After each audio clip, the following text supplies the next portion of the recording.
நேர்களுக்கு உற்சாக வணக்கம்.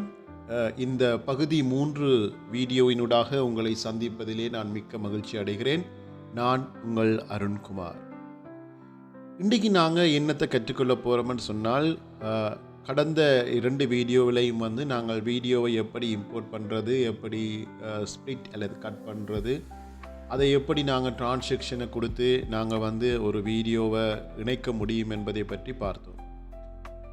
இப்போ டேப்பில் பார்த்தீங்கன்னு சொன்னால், நாங்கள் இப்போ இன்றைக்கு கற்றுக்கொள்ள போகிற பகுதி ஆடியோவை நான் ஒரு தடவை விளங்கப்படுத்திடுறேன். இந்த ஆடியோ டேப்பில் பார்த்தீங்கன்னு சொன்னால், டிஃபால்ட்டாக இங்கே நிறைய மியூசிக் அவங்க வச்சுருக்குறாங்க. உங்களுக்கு தேவையான மியூசிக்கை நீங்கள் டவுன்லோட் பண்ணி உங்களுடைய வீடியோவுக்கு நீங்கள் பயன்படுத்த முடியும். உதாரணமாக இப்போ stylish and relaxing positive dreamy groovy guitar என்று சொல்லி ஒரு ஆடியோ இருக்குது. நான் அதை டவுன்லோட் பண்ணுறேன்.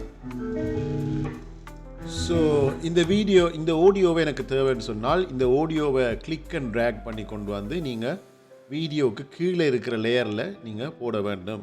சரி தானே? இப்போ இந்த வீடியோ தேவைப்பட்டது, இதை கிளிக் பண்ணி ட்ராக் பண்ணி கொண்டு நான் கீழே போட்டிருக்கிறேன். சரி தானே? இப்போ நீங்கள் இதை ப்ளே பண்ணி பார்த்தீங்கன்னு சொன்னால், ஸோ இந்த வீடியோவோட இந்த ஆடியோ சிங் ஆகுது. ஆனால் இந்த வீடியோ இதோட முடியுது. ஆனால் ஆடியோ தொடர்ந்து போகுது. ஸோ நாங்கள் இந்த ஆடியோ கிளிப்பை நாங்கள் என்ன செய்யணும், ஸ்ப்ளிட் பண்ணணும். நான் உங்களுக்கு சொல்லி தந்திருக்கேன். ஸோ ஸ்ப்ளிட் பண்ணுறேன். ஸ்ப்ளிட் பண்ணினதுக்கு பிறகு நான் தேவையில்லாத இந்த ஆடியோவை நான் டிலீட் பண்ணுறேன். ஸோ இந்த நீங்கள் பார்த்தீங்கன்னு சொன்னால், இந்த வீடியோட எட்ஜும் இந்த மியூசிக்கோட எட்ஜும் எண்டிங்கில் சரி சேமாக இருக்கணும். ஒன்று ஆடியோ வெளியே போயிருக்கவும் கூடாது, வீடியோ வெளியில் போயிருக்கவும் கூடாது. ஸோ இப்படித்தான் ஒரு வீடியோவுக்கு பேக்ரவுண்ட் மியூசிக் நாங்கள் இதில் ஆட் பண்ணுறது. ஸோ ஆடியோவை நாங்கள் ஆட் பண்ணினதுக்கு பிறகு அடுத்த டேப் நாங்கள் டெக்ஸ்ட்டை பற்றி பார்த்துக்கொள்வோம். டெக்ஸ்ட் நீங்கள் சில நேரங்களில் உங்களுடைய பெயர்களை நீங்கள் போடுறதுக்கு நீங்கள் பயன்படுத்துவீங்க. அப்படி இல்லாவிட்டால் நீங்கள் அந்த கண்டென்ட்டை ஹெட்டிங்கை நீங்கள் கொடுக்குறதா இருந்தால் நீங்கள் டைட்டிலில் நீங்கள் பயன்படுத்துவீங்க. ஸோ இங்கே டிஃபால்ட்டாக இந்த டெக்ஸ்ட்டுக்குள்ளே நீங்கள் பார்த்தீங்கன்னு சொன்னால், அட் டெக்ஸ்ட் யுவர்ஸ், அங்கால ப்ரீசெட்ஸ், டெக்ஸ்ட் எஃபெக்ட்ஸ் இருக்குது. ஸோ அதில் நிறைய கேட்டகரிஸ் இருக்குது. ட்ரெண்டிங்கான டெக்ஸ்ட்டுகள் இருக்குது, ப்ரோ பேசிக்கான டெக்ஸ்ட்டுகள் இருக்குது. ஸோ மல்டி கலர் டெக்ஸ்ட்டுகள் வேணுமெண்டா நீங்கள் மல்டி கலர் டெக்ஸ்ட் எடுக்கலாம். லூமினஸ் எடுக்கணுமெண்டா நீங்கள் அப்படி எடுக்கலாம். ப்ளூ, ரெட்டுன்னு சொல்லி ஒவ்வொன்றாக நீங்கள் கேட்டகரைஸ் பண்ணி அந்த டெக்ஸ்ட் இருக்குது. நீங்கள் எந்த டெக்ஸ்ட் வேணுமோ நீங்கள் அந்த டெக்ஸ்ட்டை நீங்கள் செலக்ட் பண்ணலாம். நான் உதாரணமாக இந்த நியோன் டெக்ஸ்ட்டை நான் எடுக்கிறதாக இருந்தால், இப்போ இந்த டெக்ஸ்ட்டை நான் என்ன செய்கிறேன், இதில் இழுத்து கொண்டு மேலே போடுறேன். ஸோ லேயர்ஸ் மிக முக்கியம். லேயர்ஸை பொறுத்த வரைக்கும் வீடியோவை நாங்கள் ஒரு தடவை ஒரு லேயரில் போட்டுட்டோம்னு சொன்னால், வீடியோவுக்கு கீழே தான் நீங்கள் ஆடியோவை லேயரை போடணும். அதுதான் ப்ரொசீஜர். அதாவது வீடியோ எடிட்டிங்கை பொறுத்த வரைக்கும் ஒழுங்கு என்பது வீடியோவுக்கு கீழே ஆடியோவை நாங்கள் போட்டு அதனுடைய டைமிங்கை நாங்கள் செட் பண்ணணும். இப்போ இந்த வீடியோவுக்கு மேலே வர எல்லாம், அதாவது டெக்ஸ்ட்டோ சரி, லோகோ சரி, இதெல்லாம் ஓவர்லேயர்ஸ் நாங்கள் சொல்கிறோம். ஓவர்லே அது வீடியோவுக்கு மேலே வர்றது ஓவர்லே. ஸோ அதை நாங்கள் டெக்ஸ்ட்டை நாங்கள் அதில் லோகோவை அதில் போட முடியும். ஸோ வீடியோவுக்கு மேலே இருக்கிற லேயரில் நான் இப்போ இந்த நியோன் டெக்ஸ்ட்டை நான் போட்டிருக்கேன். ஆனால் இப்போ ஒரு டெக்ஸ்ட்டை போடக்குள்ளே அதில் டிஃபால்ட்டாக டிஃபால்ட் டெக்ஸ்ட்டை இருக்குது. அதை நாங்கள் எங்களுக்கு ஏற்ற மாதிரி நாங்கள் மாற்றலாம். ஸோ இந்த டைட்டில் நீங்கள் கிளிக் பண்ணும்போது இங்கே உங்களுக்கு செட்டிங்ஸ் காட்டப்படுது. அதில் பார்த்தீங்கன்னு சொன்னால் டிஃபால்ட் டெக்ஸ்ட்னு இருக்குது. இந்த டெக்ஸ்ட் தான் இங்கே உங்களுக்கு டிஸ்பிளே ஆகுது. இதில் நான் உங்களுக்கு உதாரணமாக வீடியோ எக்ஸாம்பிள் என்று நான் டைப் பண்ணினா, இதுதான் அங்கே டைட்டிலாக இருக்க போகுது. இந்த டைட்டில் நீங்கள் எங்கே வேணும்னாலும் இதை மூவ் பண்ணி கொள்ளலாம். நீங்கள் மவுஸை கிளிக் பண்ணி ட்ராக் பண்ணி எங்கே வேணுமோ அதில் ரிலீஸ் பண்ணிங்கன்னு சொன்னால் மூவ் பண்ணிக்கொள்ளலாம். அதே மாதிரி இந்த டெக்ஸ்ட்டை இந்த ரவுண்ட், அதாவது மூலையில் பார்த்தீங்கன்னா ரவுண்ட் கார்னரில் இருக்குதில்ல, அதை நீங்கள் ரெடியூஸ் பண்ண முடியும். அதாவது நீங்கள் அதை கிளிக் பண்ணி சுருக்கலாம், விரிக்கலாம். இந்த மாதிரி நீங்கள் ஈஸியாக ஃபண்ட் சைஸை நீங்கள் மாற்றிக்கொள்ள முடியும். ஸோ மூவ் பண்ணலாம், சைஸை நீங்கள் ரெடியூஸ் பண்ணலாம், இன்க்ரீஸ் பண்ணலாம். இப்படியான காரியங்களை நீங்கள் இதில் பண்ண முடியும். இந்த பேக்ரவுண்ட் நியோன் லைட் உங்களுக்கு இந்த கலருக்கு சூட்டபிள் இல்லை, நான் கலர் மாற்ற போகிறேன்னா நீங்கள் இதில் கலரை மாற்றிக்கொள்ளலாம். இதில் டெக்ஸ்டினுடைய கலராக இருக்குது. இதை நான் ஒரு ஒயிட்டுக்கு கொடுக்கலாம். அதுக்கு பிறகு பார்டரை வந்து நான் வந்து மாற்ற முடியும். இப்போ இதை மாதிரி நாங்கள் மாற்றலாம். இதில் ப்ரீசெட் ஸ்டைல்ஸ் இருக்குது. நீங்கள் அந்த ப்ரீசெட் ஸ்டைல்ஸை வந்து நீங்கள் செலக்ட் பண்ணிக்கொள்ள முடியும். இப்போ இதுதான் இருந்தது முதல். நான் இதை வந்து மாற்றுறேன். ஏன்னா இந்த வீடியோக்கு ஏற்ற மாதிரி டெக்ஸ்ட் இருக்கிறது தான் வடிவாக இருக்கும். ஸோ நாங்கள் கலர் செலக்ட் பண்ணுறதுல முக்கியமாக ஒரு வீடியோ எடிட்டிங்கை பொறுத்த வரைக்கும் கலர் மேட்சிங்ன்றது ரொம்ப முக்கியம். இப்போ இந்த வீடியோ பேக்ரவுண்டை பொறுத்த வரைக்கும் இதில் வந்து நீங்கள் நீல கலரையோ இல்லை நாவல் கலரையோ கொண்டு வந்து நீங்கள் டெக்ஸ்ட்டை போட்டிங்கன்னு சொன்னால் அந்த வீடியோவுக்கு மச்சாக இருக்காது. அப்போ கலர் கோடிங்கு நீங்கள் படிச்சுக்கொள்ளுங்க. எந்தெந்த கலர்ஸ் வந்து எந்தெந்த கலருக்கு வந்து சூட்டபிளாக இருக்கும்ன்றதை நீங்கள் படிச்சுக்கொள்ளணும்.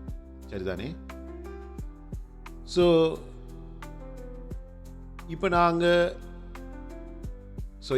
டைட்டில் போடுறதையும் நாங்கள் பார்த்துட்டோம். இந்த டைட்டிலையும் கூட நீங்கள் உங்களுக்கு அளவுக்கு ஏற்ற மாதிரி நீங்கள் எந்த இடத்துல டைட்டில் வேணுமோ அந்த டைட்டிலை வந்து நீங்கள் இப்படி ரெடியூஸ் பண்ணிக்கொள்ளலாம். அதாவது ஆரம்பத்தையும் முடிவையும் வந்து நீங்கள் ட்ராக் பண்ணி உங்களுக்கு தேவையான இடத்துல வந்து நீங்கள் டெக்ஸ்ட்டை போட முடியும்.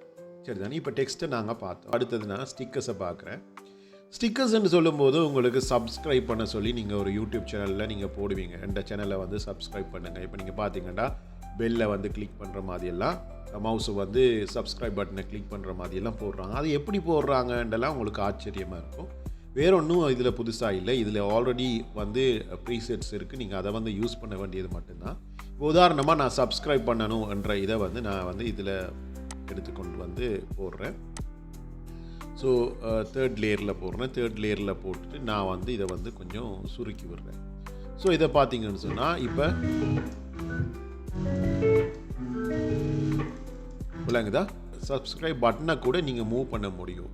இந்த வந்து இதில் CapCutல வந்து ஈஸியான ஒரு விஷயம் என்னென்னா ஆப்ஜெக்ட்ஸை வந்து ஈஸியாக மூவ் பண்ணக்கூடியதாக இருக்கும். நீங்கள் எங்கே வேணுனாலும் இந்த சப்ஸ்கிரைப் பட்டனை வந்து மூவ் பண்ணிக்கொள்ள முடியும். ஸோ அந்த இடத்துல நீங்கள் சப்ஸ்கிரைப் பட்டனை நீங்கள் வச்சுட்டிங்கன்னு சொன்னால் அழகாக இருக்கும். ஒரு சைடில் தண்டபாட்டில் சப்ஸ்கிரைப் பண்ண சொல்லி உங்களுக்கு டிஸ்பிளே ஆகிக்கொண்டு அழகாக இருக்கும். ஸோ இதே மாதிரி இதில் நிறைய ஸ்டிக்கர்ஸ் இருக்குது. நீங்கள் கமெண்ட் பண்ணுறது, லைக் ஷேர் பண்ணுறது, சப்ஸ்கிரைப் பண்ணுறது, 3 பட்டன்ஸ் போடக்கூடியதாக இருக்கிறது.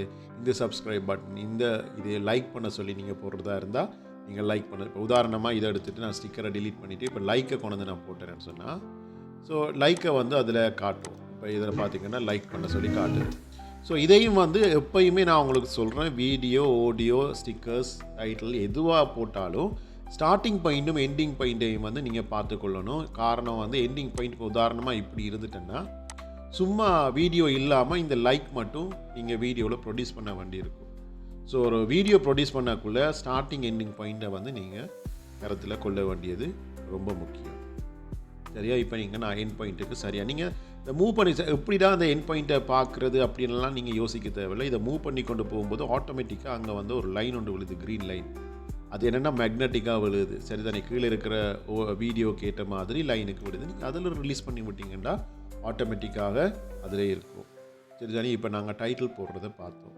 அடுத்தது இஃபெக்ட்ஸ்ன்றது என்னென்னு சொன்னால் ஒரு வீடியோவில் வந்து நாங்கள் டிஃப்ரெண்ட்டான இப்போ நாங்கள் எடுத்திருப்போம் வீடியோ, அதில் வந்து கலர் போட போகிறோம், இல்லை பிளாக்காக போட போகிறோம், இல்லை ஒரு மெர்ஜ் பண்ணுற மாதிரியே சம்திங் எஃபெக்ட் ஆன் வீடியோவில் நாங்கள் மாற்றங்களை உண்டு பண்ண போகிறோம். இப்போ உதாரணமாக இந்த வீடியோ பார்த்தீங்கன்னு சொன்னால் இந்த வீடியோவில் வந்து இந்த மாதிரி தான் இருக்குது கலர். இதை நான் மாற்ற போகிறேன். இப்போ இந்த கலர் இப்படி தான் எனக்கு வேணும்னா நான் என்ன செய்வேன், இதை டவுன்லோட் பண்ணணும். ஃபஸ்ட்டுக்கு டவுன்லோட் பண்ணிவிட்டு இந்த வீடியோவை நான் என்ன செய்ய போகிறேன்னா இந்த வீடியோவுக்கு மேலே கொண்டு வந்து போடணும்.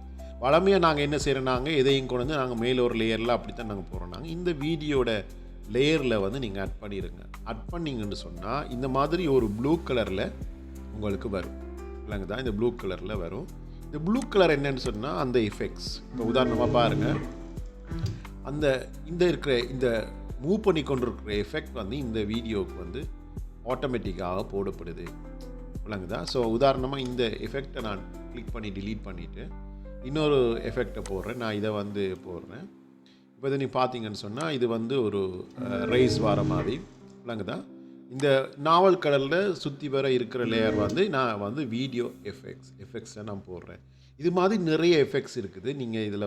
ஸோ நான் இப்போ இந்த எஃபெக்டை நான் இதுக்கு ஆட் பண்ணி பார்க்குறேன். இந்த எஃபெக்ட் ஆட் பண்ணிப்பேன். அதாவது ஒரு எஃபெக்டை வந்து நீங்கள் ஒரு வீடியோவுக்கு வந்து ஆட் பண்ணினீங்கன்னு சொன்னால் அந்த வீடியோவுக்கு மேலே பார்த்தீங்கன்னு சொன்னால் ப்ளூ கலரில் வந்து உங்களுக்கு ஒரு டேக் கொண்டு விழும். சரிதானே? அது மேலே உங்களுக்கு காட்டும் எஃபெக்ட். இந்த வீடியோவுக்கு எஃபெக்ட் வந்து நீங்கள் போட்டிருப்பீங்க. ஸோ இதை நீங்கள் ப்ளே பண்ணி பார்த்தீங்கன்னா அந்த தூள்கள் பறக்கிற மாதிரி இருக்கிற எஃபெக்ட் வந்து இந்த வீடியோவில் நாங்கள் ஆட் பண்ணியிருக்கிறோம். ஸோ இப்படி தான் நாங்கள் ட்ரெய்லர் த்ரில்லிங் மூவிஸ்க்கு எல்லாம் வந்து கூடுதலாக இந்த எஃபெக்ட்ஸை பாவிச்சு தான் கூடுதலாக யூஸ் பண்ணுவாங்க. இதில் டிஃப்ரெண்ட் ஆஃப் அதாவது டைப் ஆஃப் இதில் மெனி எஃபெக்ட்ஸ் இருக்குது. நீங்கள் உங்களுக்கு தேவைக்கேற்ற மாதிரி நீங்கள் இதை வந்து நீங்கள் பயன்படுத்தி கொள்ளலாம். இந்த எஃபெக்ட்லாம் நீங்கள் அதாவது வான வேடிக்கை செய்கிறத நீங்கள் பார்த்துருப்பீங்க. இந்த வான வேடிக்கையில் இந்த மாதிரி தான் நீங்கள் எஃபெக்டை நாங்கள் போட்டுக்கொள்கிறோம். ஸோ எஃபெக்ட்ஸை பற்றி நாங்கள் படித்தோம், ஸ்டிக்கர்ஸை பற்றி படித்தோம். ஏற்கனவே நான் டிரான்ஸ்கிரிப்ஷனை குறித்து நான் உங்களுக்கு படிப்பிச்சிருக்கிறேன். ஒரு வீடியோவிலேருந்து இன்னொரு வீடியோவை வந்து இணைக்கும் போது நாங்கள் பயன்படுத்துகின்ற டிரான்சாக்ஷன்ஸ். அடுத்தது ஃபில்டர்ஸை பார்த்தோம்னு சொன்னால் இதுவும் கிட்டத்தட்ட கலர் கிரேடிங் மாதிரி தான். சில நிறைய எஃபெக்ட்ஸை வந்து நாங்கள் போடுறது. ஃபோக்கஸ் இல்லாத வீடியோவை ஃபோக்கஸ் ஆக்கலாம். அதே நேரத்தில் வந்து டிஃப்ரெண்ட்டாக க்ரீன் ஆரஞ்சு கலரில் இப்படி நிறைய எஃபெக்ட்ஸ் இருக்குது. நீங்கள் இதை கொண்டு நீங்கள் ஆட் பண்ணி பார்க்கலாம். நீங்கள் உதாரணத்துக்கு வந்து நான் இந்த எஃபெக்டை டவுன்லோட் பண்ணிவிட்டு இதை கொண்டு வந்து நான் இந்த வீடியோவுக்கு வந்து ஆட் பண்ணுறேன். இந்த வீடியோக்கு ஆட் பண்ண உடனே இதில் பார்த்தீங்கன்னு சொன்னால் ஃபில்டர்ஸ் என்று சொல்லி உங்களுக்கு காட்டுது. நான் அண்டு பண்ணுறேன். அண்டு பண்ணி பார்த்தீங்கன்னா இதில் பாருங்கள் ஒன்றுமே இல்லை. சரியா 0530.mp4 ஃபைல் நேம் மட்டும்தான் காட்டுது. நான் வந்து இப்போ இந்த எஃபெக்டை கொண்டு நான் இதில் போடுறேன். இந்த போட்டதுக்கு பிறகு பார்த்தீங்கன்னு சொன்னால் இதில் 3 வட்டம் அடையாளம் போடப்பட்டு ஃபில்டர்ஸ்ன்னு காட்டுது. அதாவது இதுக்கு வந்து நீங்கள் ஃபில்டர் போட்டிருப்பீங்க. விளங்குதா? இப்போ நீங்கள் பார்த்தீங்கன்னு சொன்னால் இந்த மாதிரி இருக்கிற வீடியோ இந்த மாதிரி மாறி இருக்குது. உங்களுக்கு பார்க்க விளங்கும். சரிதானே? ஸோ வீடியோவை வந்து நாங்கள் ப்ராப்பரான ஒரு வீடியோ இல்லை, ஏதாவது சூரிய வெளிச்சமோ அல்லது கலர் வித்தியாசமாகவோ அல்லது ஏதாவது ஒரு பிழை விட்டுருந்தா கூட ஃபில்டர்ஸில் இருக்கிற அந்த ஆப்ஷன்ஸை பயன்படுத்தி நாங்கள் வீடியோவை வந்து சேஞ்ச் பண்ணிக்கொள்ளலாம். பிளாக் அண்ட் ஒயிட்டில் கூட நாங்கள் சேஞ்ச் பண்ணக்கூடியதான ஃபெசிலிட்டி இதில் இருக்குது. நீங்கள் இதில் பார்த்தீங்கன்னா அங்கேனாலும் பிளாக் அண்ட் ஒயிட்டில் ஆப்ஷன் இருக்கும். வீடியோவை என்னென்றா திடீரென்று பிளாக் அண்ட் ஒயிட் ஆக்குறாங்கன்னு சொன்னால் எல்லாமே ஃபில்டர் தான். ஸோ வீடியோவுக்கு நீங்கள் அந்த ஃபில்டரை ஆட் பண்ணிங்கன்னு சொன்னால் அந்த வீடியோ வந்து பிளாக் அண்ட் ஒயிட்டாக மாறும். சரிதானே? இப்படித்தான் இதில் நிறைய ஃபங்க்ஷன்ஸ் இருக்குது. இது ஒவ்வொன்றா படித்து கொண்டே போய் கொண்டிருக்க போகிறோம். Part 1, part 2, part 3, part 4, part 5 நிறைய பாட்டுகள் உங்களுக்கு இந்த பாட்டாக இந்த வீடியோவை நான் உங்களுக்கு யூடியூப் சேனலில் போடுவேன். இது வந்து எல்லாமே வந்து நான் செல்ஃப் லேர்னிங்காக படித்து கொண்டது தான். நான் செல்ஃப் லேர்னாக படித்து கொண்டதால் உங்களுக்கு ஈஸியாக என்னால் விளங்கப்படுத்த முடியும். நான் விளங்கப்படுத்துறது உங்களுக்கு விளங்கலண்டா கூட நீங்கள் கமெண்டில் போடுங்க. இது ஈஸியான முறை. நீங்கள் வந்து ஃபோனில் தான் கூடுதலாக கேப்கட்டை யூஸ் பண்ணியிருப்பீங்க. ஆனால் கம்ப்யூட்டரில் யூஸ் பண்ணும்போது அதில் மசிவான அட்வான்டேஜஸ் இருக்குது. ஸோ உங்களுடைய யூடியூப் சேனலில் வந்து இன்னும் எவ்வளவுக்கு நாங்கள் அதிகமாக ஒரு வீடியோவை அட்ராக்ஷனை நாங்கள் போடுறோமோ அந்தளவுக்கு வந்து வியூவர்ஸ் வந்து எங்களோட சேனலுக்கு வருவாங்க. ஸோ இதை நீங்கள் கற்றுக்கொண்டீங்க. இன்றைக்கி நாங்கள் பார்த்தோம் டேப்பில் டெக்ஸ்ட் ஆடியோ ஆட் பண்ணுறது, ஸ்டிக்கர் ஆட் பண்ணுறது, எஃபெக்ட்ஸ் ஆட் பண்ணுறது, ஃபில்டர்ஸ் ஆட் பண்ணுறது, இது எல்லாத்தையும் நாங்கள் பார்த்துக்கொண்டோம். அட்ஜஸ்ட்மெண்ட்டையும் நீங்கள் செய்து கொள்ளலாம். அட்ஜஸ்ட்மெண்ட்ஸ் வந்து நீங்கள் உங்களுக்கு ஏற்ற மாதிரி அட்ஜஸ்ட்மெண்ட்டை நீங்கள் செய்து கொள்ள முடியும். இதில் கஸ்டம் அட்ஜஸ்ட்மெண்ட்ஸ் இருக்குது. ஸோ அதை நாங்கள் பிறகு ஒரு அழகில் நான் உங்களுக்கு தெளிவாக விளங்கப்படுத்துகிறேன். இப்போ இதுவரைக்கும் நீங்கள் நார்மலாக ஒரு வீடியோவை ப்ரொடியூஸ் பண்ணுறதுக்கான சகல விதமான பேசிக்கான விஷயங்களை நீங்கள் கற்றுக்கொண்டீங்க. புரியுதா? இப்போ பார்ட் 1, பார்ட் 2, இப்போ பார்ட் 3. இந்த பார்ட் 1, பார்ட் 2, பார்ட் 3 மூன்றும் படித்தாலே நார்மலாக எடிட்டிங்குக்குரிய இந்த செக்ஷனை வந்து ஈஸியாக பேசிக்கான விஷயத்தை நீங்கள் கற்றுக்கொண்டீங்க. ஸோ நாளைக்கு உங்களுக்கு நான் பார்ட் 4 படிப்பிக்க போகிறது இந்த வீடியோவை எப்படி நாங்கள் ஸ்கேல் பண்ணலாம், எப்படி வந்து இதை வந்து வேறு மாதிரி என்ன சொல்கிறது செட்டிங்ஸை மாற்ற முடியும், அப்படியான காரியங்களை நான் வந்து உங்களுக்கு கற்றுத்தரேன். இப்போ இந்த பார்ட் 1, பார்ட் 2, பார்ட் 3 படிச்சிங்கன்னு சொன்னால் எடிட்டிங் ஃபீல்டுக்குரிய பேசிக்கான கன்செப்ட் உங்களுக்கு விளங்கியிருக்கும். இப்போ அடுத்ததாக வந்து ப்ரொடியூஸையும் நான் வந்து உங்களுக்கு அடுத்த பார்ட்டில் நான் சொல்லி தந்துடுறேன். காரணம் என்னென்னா இது எல்லாத்தையும் செய்யிட்டோம், ப்ரொடியூஸ் பண்ண தெரியலையேன்னு நீங்கள் ஏங்கி கொண்டிருக்கிறது விளங்குது. ஸோ இதை நீங்கள் இந்த பார்ட் 3 வரைக்கும் நீங்கள் வரலாம். ஸோ இந்த பார்ட் 3 வரைக்கும் நீங்கள் வந்து கொஞ்சம் ட்ரை பண்ணி படிச்சிருங்க. இப்போ பார்ட் 4 வந்து நான் கொஞ்சம் ஸ்கேலிங் அதுகளை சொல்லி தந்ததுக்கு பிறகு பார்ட் 5 வந்து நான் உங்களுக்கு ப்ரொடியூசிங்கை பற்றி நான் சொல்லித்தரேன். இன்னும் ஒரு சப்ஜெக்டாக இருக்குது. அந்த சப்ஜெக்ட் முடிஞ்சதுக்கப்புறமா நாங்கள் ப்ரொடியூஸை பற்றி பார்த்துக்கொள்வோம். இன்னும் ஒரு வீடியோவினூடாக உங்களை சந்திக்கும் வரை உங்களிடமிருந்து விடைபெறுவது உங்கள் அருண்குமார். நன்றி, வணக்கம்.